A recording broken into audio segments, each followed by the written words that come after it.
पहले भी कथाओं के माध्यम से आप लोगों को कहा है, पहले भी वर्णन किया। जब कोई स्त्री, जब कोई नारी,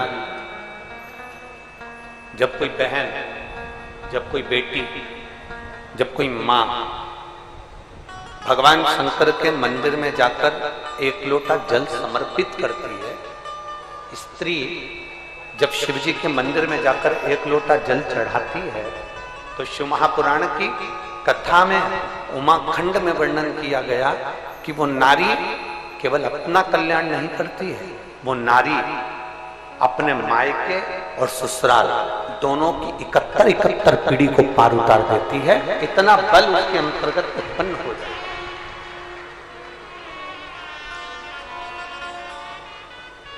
कोई पुरुष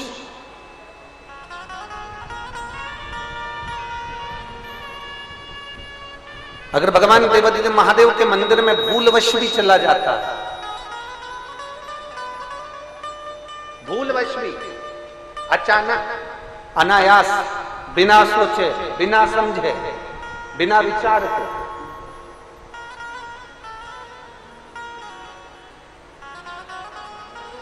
तो भी मेरा देवादिदेव महादेव अपनी करुणा करता है। और ये चरित्र हमारे भीतर है। देवराज नाम का ब्राह्मण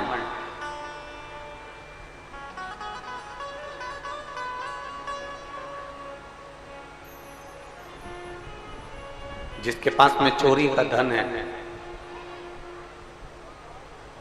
देवराज नाम का ब्राह्मण चोरी का धन है जिसके पास में, और उस चोरी के धन को लेकर अचानक अनायास बिना सोचे, उसने नहीं सोचा था कि मुझे शंकर के मंदिर में जाना, उसने विचार नहीं करा था कि मुझे शिव जी के मंदिर में जाना, उसने ये विचार कर रखा ही नहीं था कि मुझे शंकर की चौखट पर पहुंचना। अनायास बिना सोचे समझे चोरी का धन लेकर वो शंकर जी के मंदिर में पहुंच गए। इसलिए हम कथा में पहले कहते हैं आपको, आप लोगों ने टीवी के माध्यम से भी श्रवण करा होगा और कभी आपने पंडाल में बैठकर भी सुना होगा, तो हमने एक बात जरूर आप लोगों से कही है। धर्मात्मा अगर कथा सुनने आता है, परमात्मा अगर कथा सुनने आता है, भक्त अगर भगवान की कथा सुनने आता है, तो चोर भी भगवान की कथा में जरूर आता है। इसलिए हम बार बार आप लोगों को कथाओं के माध्यम से कहते हैं कि जब भी कथा के पंडाल में जाओ, शिव महापुराण की कथा सुनने के लिए कभी भी पंडाल में पहुंचो, या तुम्हारे क्षेत्र में कोई भी कथा हो, उस कथा को सुनने के लिए यदि आप पंडाल में पहुंचे, तो कोई सोने की रकम, कोई मंगलसूत्र, चेन, अंगूठी, कोई आभूषण सोने का पहनकर या बहुत कीमती सामान लेकर आपको कथा में नहीं जाना है। कथा में शंकर से बड़ा कोई कीमती नहीं होता, इसलिए हमें महादेव को लेकर अपने घर जाना है, सोने की रकम लेकर कथा में नहीं जाना। कोई विशेष आभूषण लेकर हमें कथा में नहीं जाना, कोई विशेष कीमती सामान लेकर हमें कथा में नहीं पहुंचना। हमें तो देवादिदेव महादेव की कथा को श्रवण करने के लिए जाना, हमें भगवान देवादिदेव महादेव का पवित्र चरित्र श्रवण करने के लिए जाना, और उससे ज्यादा कुछ नहीं। और तेरी कृपा बिना न हिले एक भी अणु, लेते हैं सांस तेरी कृपा से तनु तनु। अब शिव को पाने के लिए जाइए, अब शंकर को प्राप्त करने के लिए, या काय के लिए आए हो? एक कुरुत की भूमि पर आप लोगों की गाड़ियां भी कम से कम कुछ नहीं तो 1 किलोमीटर दूर रुकी होंगी। बोलो सही है कि गलत है? अरे बोलो तो जम के। अब 1 किलोमीटर दूर गाड़ी रुकी है, 100-200 रुपए तो तुमने आने में खर्च करे कि नहीं करे? बोलते जाओ जरा जम के, जम के बोलो। करे ना? डीजल भी डलवाया होगा गाड़ी में, पेट्रोल भी डलवाया होगा, फिर कुछ पैसा थोड़ा बहुत खर्च कर कर यहाँ पहुंचे भी होगे।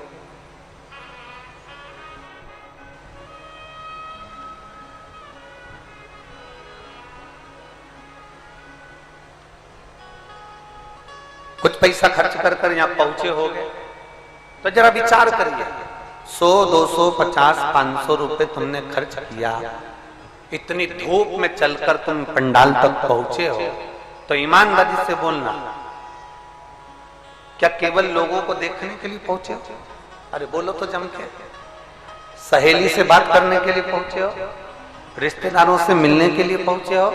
नहीं, इस चिलचिलाती बैसाख की गर्मी में अपना धन खर्च कर कर अपने पैसे से लाखों की संख्या में अगर आप यहाँ पहुंचे हो तो केवल शंकर भगवान को प्राप्त करने के लिए और अपने दुखड़े शिव जी से कहने के लिए पहुंचे। अपने मन की बात भगवान देवदेव महादेव से कहने के लिए पहुंचे, अपने हृदय की बात भगवान शंकर से कहने के लिए पहुंचे, और उनके पास बैठकर 2 क्षण अपने मन की बात देवदेव महादेव से हम कहें, महादेव हमारे मन की बात सुने, इसलिए हम भगवान शंकर की पवित्र कथा में पहुंचे। भगवान देवदेव महादेव की पवित्र कथा में हम पहुंचे, उनसे बैठकर हम चर्चा कर सकते। किसी भी बहाने से जाओ पर शिव के मंदिर तक जाओ, किसी भी भाव से जाओ पर शंकर के करीब में जाओ। और जब आप शिव के करीब में जाओगे, जब आप शंकर के करीब में पहुंचोगे, शिव महापुराण के नजदीक में जब पहुंचोगे, तो भीतर से अपने आप, आपके भीतर से शांति का अनुभव अपने आप होने लगेगा, शीतलता का अनुभव अपने आप होने लगेगा। महसूस करिएगा, आज कथा का पहला दिन है, जरा महसूस करिए।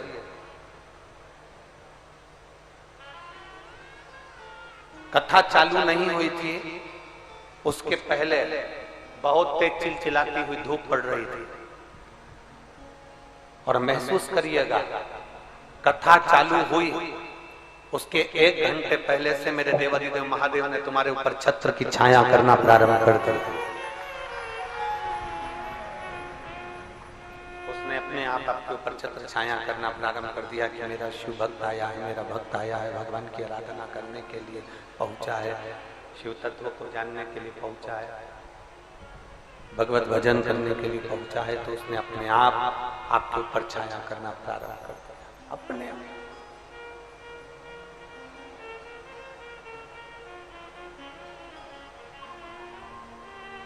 बहुत तेज गर्मी लगती है, मेरी कुरूत की जीजियां बोलेंगी और जितने मेरे जीजा बैठे हैं वो भी बोलेंगे, बड़े भाव से, बेटियां और बेटे सब बोलेंगे। बहुत तेज गर्मी लगती है, पंखे से कहते हो कि हवा कर, जम के बोलो जरा। एसी से कहते हो कि मुझे हवा दे, जम के बोलो। नहीं, कूलर से कहते हो कि मुझे हवा दे, नहीं, ना पंखे से कहते हो कि मुझे हवा दे, ना कूलर से कहते हो कि मुझे हवा दे, ना एसी से कहते हो कि मुझे हवा दे। बस एक काम करते हो, कूलर के सामने जाकर बैठ जाते हो तो हवा लगना चालू हो जाती है, पंखे के नीचे बैठ जाते हो तो हवा लगना चालू हो जाती है, एसी के सामने जाकर बैठ जाते हो तो हवा लगना चालू हो जाती है, प्रारंभ हो जाती है। उसी तरह जब तुम्हारी जिंदगी में दुख बढ़ने लगे तो जैसे कूलर के सामने बैठे तो कूलर की हवा लगना चालू होती है, एसी के सामने बैठे तो एसी की हवा लगना प्रारंभ होती है, पंखे के नीचे बैठे तो पंखे की हवा लगना प्रारंभ होती है। उसी तरह जब हम शंकर की कथा में जाकर बैठते हैं या शिव मंदिर में जाकर बैठते हैं तो हमारा दुख अपने आप कटना प्रारंभ हो जाता है, हमारा दुख अपने आप समाप्त होना प्रारंभ हो जाता है, हमारा दुख अपने आप घटना प्रारंभ हो जाता है अपने आप।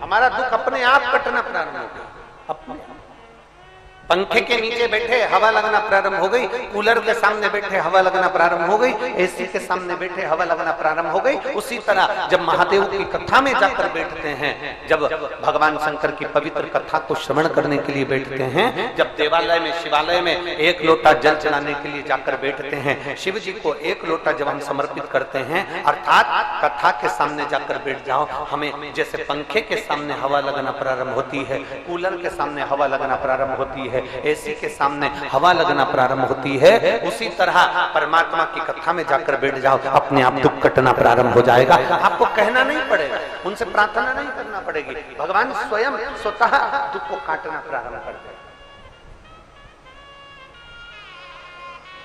स्वयं स्वतः।